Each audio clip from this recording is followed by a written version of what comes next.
Bonjour, nous voici arrivés au chapitre 8, la mère Michel à la recherche de son chat.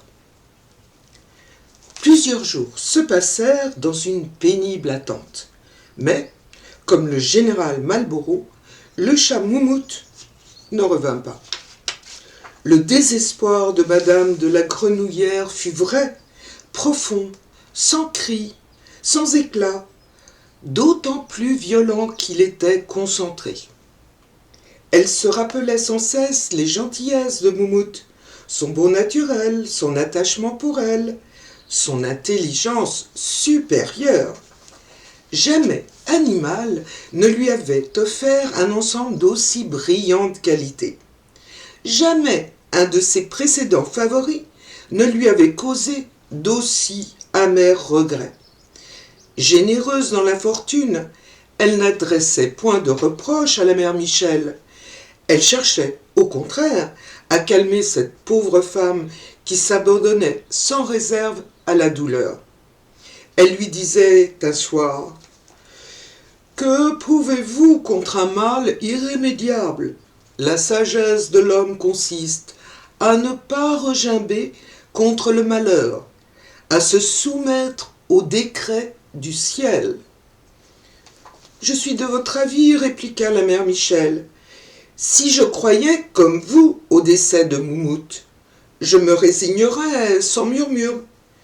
Mais j'ai l'idée qu'il vit encore.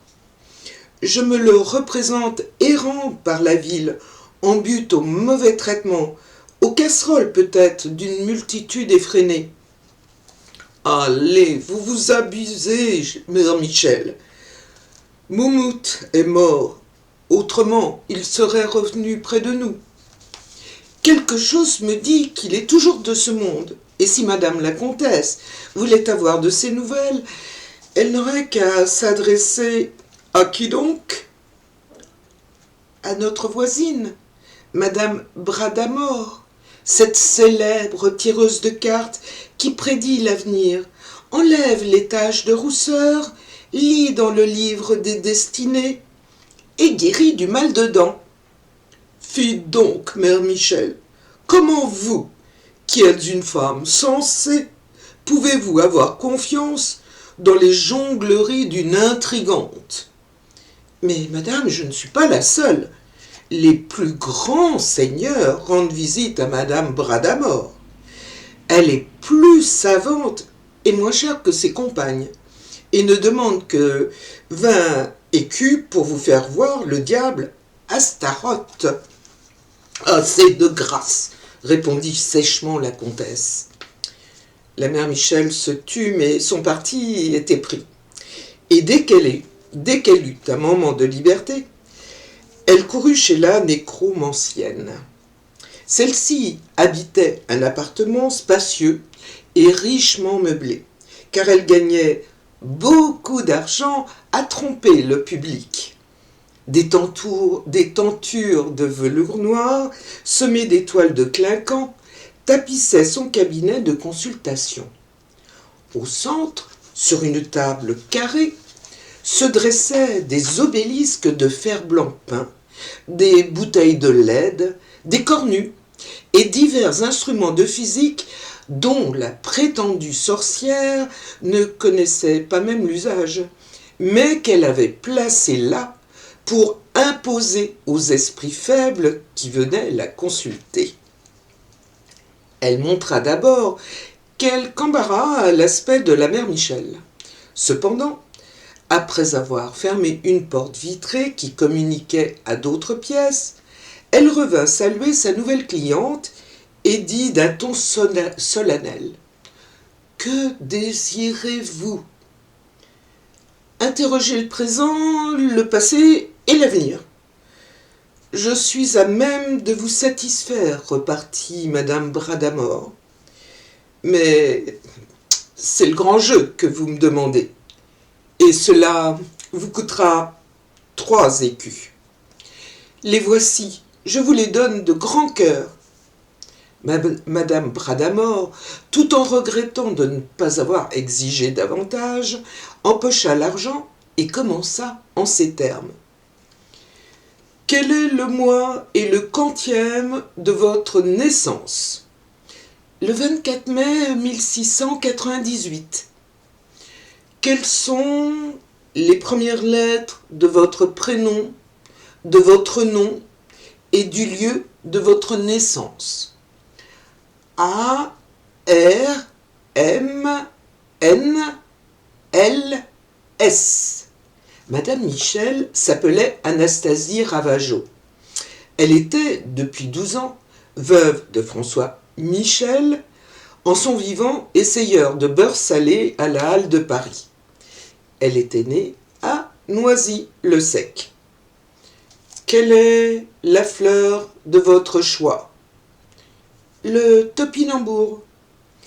Après ces questions d'usage, la pythonisse examina du marc de café versé dans une soucoupe et dit: Phalgarius, génie des choses occultes, m'apprend que vous êtes à la recherche d'un être qui vous est cher.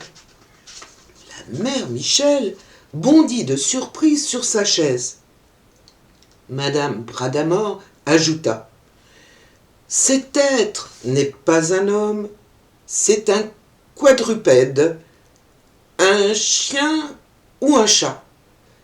Ariel, esprit céleste, me révèle que c'est un chat. La mère Michel était de plus en plus satisfaite. Sans lui donner le temps de se remettre, la devineresse prit un paquet de cartes, les batut, les donna 3 fois à couper, les disposa dans un ordre symétrique et dit gravement: Votre chat est le valet de trèfle. Voyons ce qui lui arrive. 1, 2, 3, 4. 10 de pique. Il est coureur, il a la manie des voyages.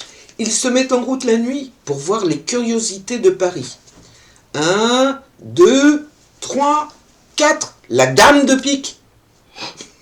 Mais la dame de pique. C'est une femme qui Chut. C'est une femme qui fabrique des fourrures d'hermine avec la peau des chats. 1, 2, 3, 4. Le valet de pique. C'est un chiffonnier. Non. 1, 2, 3, 4. Le roi de pique. C'est un restaurateur. Non, c'est pas ça. Je suis encore trompé. La réunion de ces 3 personnes m'épouvante. 1, 2, 3, 4. Du trèfle. Du trèfle. On te demande du trèfle, s'il te plaît. C'est pas possible. Où est-ce que tu as été trouvé, ce paquet de cartes? 1, 2, 3, 4. Encore du trèfle. 1, 2... Non, c'est une langue.